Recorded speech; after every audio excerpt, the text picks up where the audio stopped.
जगन्नाथ पीके Odisha TV को आपण मानकु स्वागत और अभिनंदन। जदि यह वीडियोटी आपण मानकु भल लगे लाइक शेयर एंड सब्सक्राइब करियो।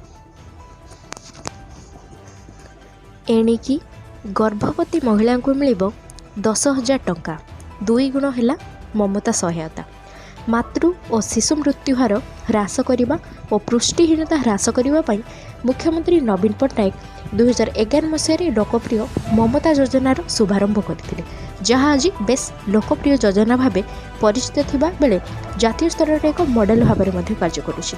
एही योजना आरंभ होगा एपर्यंत 60 लाख ऊर्ध्व गर्भवती और प्रसूति उपकृत होती। एही योजनार एक गुरुत्वपूर्ण निष्पत्ति नहीं राज्य सरकार। यह निष्पत्ति अनुसार वर्तमान समस्त गर्भवती महिला को 10,000 टंका सहायता मिल। पूर्वर ममता योजना गर्भवती महिला को 2टी किस्ती 5,000 टंका प्रदान कर, किंतु यह सरकार वृद्धि कर 2 गुण कर। गत अगस्त 2023 समस्त योग्य हिताधिकारी यह वर्धित राशि पाइपर।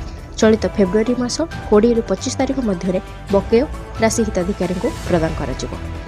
सूचना अनुଯାयी नुआ ममता योजना 2टी किस्ती हिताधिकारी जमा खाता सहायता राशि सीधा सड़क दिया।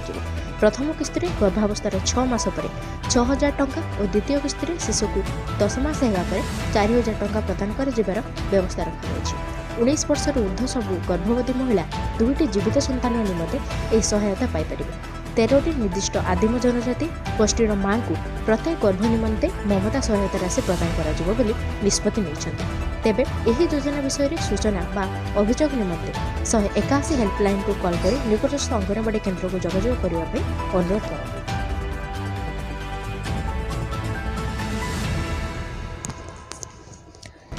14 राज्यर यही सब स्थान में हो पारे वर्षा।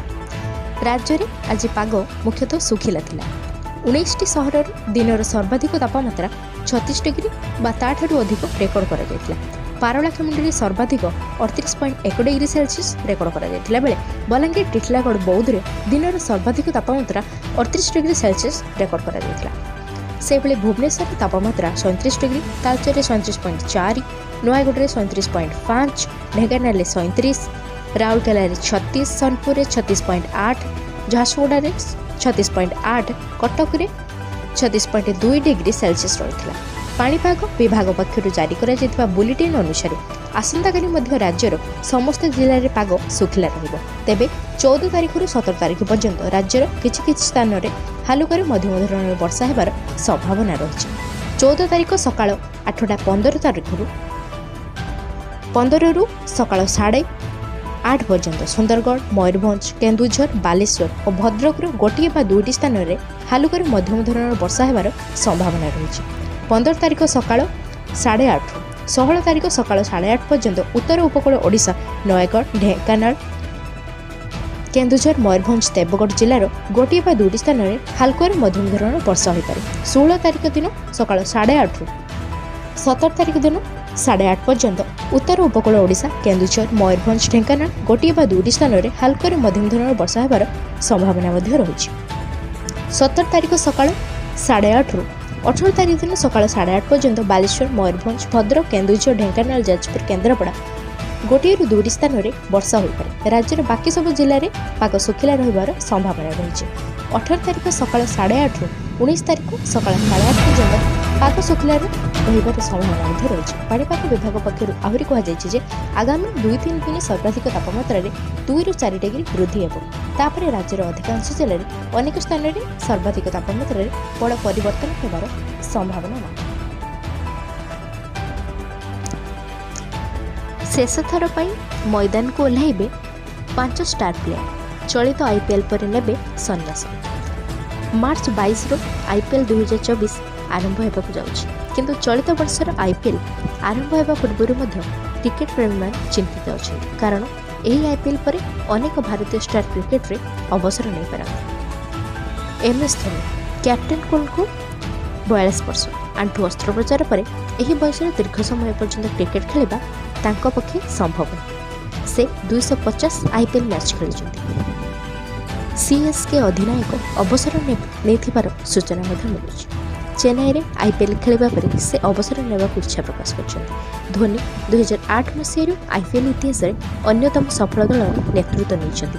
5 ଥର ଚମ୍ପିଆନ୍ ମଧ୍ୟ ହୋଇଛନ୍ତି। ଦିନେଶ କାର୍ତ୍ତିକ ଦିନେଶକୁ ବର୍ତ୍ତମାନ 38 ବର୍ଷ। 2022 ଆଇପିଏଲ୍ ଭଲ ଚାଲିଥିଲା, କିନ୍ତୁ ସେ ଗତ ସିଜନ୍ରେ ଆର୍ସିବି ପାଇଁ ଭଲ ପ୍ରଦର୍ଶନ କରିନଥିଲେ। କିନ୍ତୁ କେବଳ ଆଇପିଏଲ୍ ଖେଳିବା ଦ୍ୱାରା ଫର୍ମ ବଜାୟ ରଖିବା କଷ୍ଟକର ହୋଇପାରେ। ଆଇପିଏଲ୍ 242 ମ୍ୟାଚ୍ରେ 4,516 ରନ୍ ସ୍କୋର କରିଛନ୍ତି। ଡିକେ ଜଣେ ସମୀକ୍ଷକ ଭାବେ କାର୍ଯ୍ୟ କରିବା ସହିତ ଏହା କାର୍ତ୍ତିକଙ୍କର ଶେଷ ଆଇପିଏଲ୍ ହୋଇପାରେ। ରିଦ୍ଧିମାନ ଶାହ ବୟସ 39 ବର୍ଷ। ଷ୍ଟାର ୱିକେଟ୍ କିପରି ବ୍ୟାଟ୍ସମ୍ୟାନ୍ ରିଦ୍ଧିମାନ ଶାହଙ୍କ ପାଇଁ ଭାରତୀୟ ଦଳର ଦ୍ୱାର ବନ୍ଦ ରହିଛି। ସେ ବଙ୍ଗଳା ଛାଡ଼ି ତ୍ରିପୁରା ପାଇଁ ଘରୋଇ କ୍ରିକେଟ୍ ଖେଳୁଛନ୍ତି। ସମୁଦାୟ 161 ଆଇପିଏଲ୍ ମ୍ୟାଚ୍ ସ୍କୋର କରିଛନ୍ତି ଏବଂ ସ୍କୋର 2798। ବର୍ତ୍ତମାନ ଗୁଜରାଟ ଟାଇଟାନ୍ସ ପାଇଁ ସେ ଖେଳୁଛନ୍ତି। ଏଭଳି ପରିସ୍ଥିତିରେ ରିଦ୍ଧିମାନ ଶାହ ଚଳିତ ବର୍ଷର ଆଇପିଏଲ୍ ଶେଷ ଖେଳ ବୋଲି ବିବେଚନା କରାଯାଉଛି। ପୀୟୁଷ ଚାୱଲା ବୟସ 35। ଏହା ଭାରତୀୟ ଲେଗ୍ ସ୍ପିନର ପୀୟୁଷ ଚାୱଲାଙ୍କର ଶେଷ ଆଇପିଏଲ୍। ସେ ଅନେକ ଦଳ ପାଇଁ ଖେଳିଥିଲେ ଓ ଆଇପିଏଲ୍ରେ 181 ମ୍ୟାଚ୍ରେ 189 ୱିକେଟ୍ କରିଥିଲେ। ଯୁବ କ୍ରିକେଟରଙ୍କ ଭିଡ଼ ମଧ୍ୟରେ ସେ ପ୍ରଥମ ଏକାଦଶରେ ସ୍ଥାନ ପାଇନାହାନ୍ତି। ବର୍ତ୍ତମାନ ସେ ମୁମ୍ବାଇ ଇଣ୍ଡିଆନ୍ ଦଳରେ ଅଛନ୍ତି। ଅମିତ ମିଶ୍ର ଅଭିଜ୍ଞ ଭାରତୀୟ ଲେଗ୍ ସ୍ପିନର ଅମିତ ମିଶ୍ର ତାଲିକାରେ ପଞ୍ଚମ ସ୍ଥାନରେ ଅଛନ୍ତି। 161 ମ୍ୟାଚ୍ରେ ଅମିତ ମିଶ୍ର 173 ୱିକେଟ୍ କରିଛନ୍ତି। ତାଙ୍କୁ 41 ବର୍ଷ ବୟସ। ସମ୍ପ୍ରତି ଲକ୍ଷ୍ନୌ ସୁପର ଜେଟ୍ସ ଦଳରେ ଅଛନ୍ତି ଏବଂ ନିୟମିତ ଭାବରେ ପ୍ରଥମ ଏକାଦଶରେ ସୁଯୋଗ ପାଆନ୍ତି ନାହିଁ। ଏଭଳି ପରିସ୍ଥିତିରେ ଏହା ଅମିତ ମିଶ୍ରଙ୍କ ପାଇଁ ଶେଷ ଆଇପିଏଲ୍ ହୋଇପାରେ। ମୁଖ୍ୟମନ୍ତ୍ରୀଙ୍କ ଘୋଷଣା। ରାଜ୍ୟର ପ୍ରତି ଭାଗବତ ଟୁଙ୍ଗୀକୁ ମିଳିବ 50,000 ଟଙ୍କା ଲେଖାଏଁ ସହାୟତା। ଭାଗବତ ଟୁଙ୍ଗୀ ଆମ ଗ୍ରାମ୍ୟ ଜୀବନର ଆଧ୍ୟାତ୍ମିକ, ସାଂସ୍କୃତିକ ଓ ସାମାଜିକ ପ୍ରାଣକେନ୍ଦ୍ର। ସାରା ଗାଁକୁ ଏକତାର ସୂତ୍ରରେ ବାନ୍ଧି ରଖିଥାଏ ଭାଗବତ ଟୁଙ୍ଗୀ। ଆମ ସଂସ୍କୃତି ଓ ପରମ୍ପରାର ଏହି ମହାନ ପ୍ରତୀକ ଭାଗବତ ଟୁଙ୍ଗୀ ହେଉଛି ଓଡ଼ିଆ ଜାତିର ସାଂସ୍କୃତିକ ଅସ୍ମିତାର ଏକ ଗୌରବମୟ ପରିଚୟ। ଆମ ରାଜ୍ୟରେ ଥିବା 7,200ଟି ଭାଗବତ ଟୁଙ୍ଗୀଗୁଡ଼ିକ ଅଧିକ କ୍ରିୟାଶୀଳ କରିବା ନିମନ୍ତେ ମୁଖ୍ୟମନ୍ତ୍ରୀ ନବୀନ ପଟ୍ଟନାୟକ ପ୍ରତି ଭାଗବତ ଟୁଙ୍ଗୀ ପାଇଁ 50,000 ଟଙ୍କା ଲେଖାଏଁ ମଞ୍ଜୁର କରିଛନ୍ତି।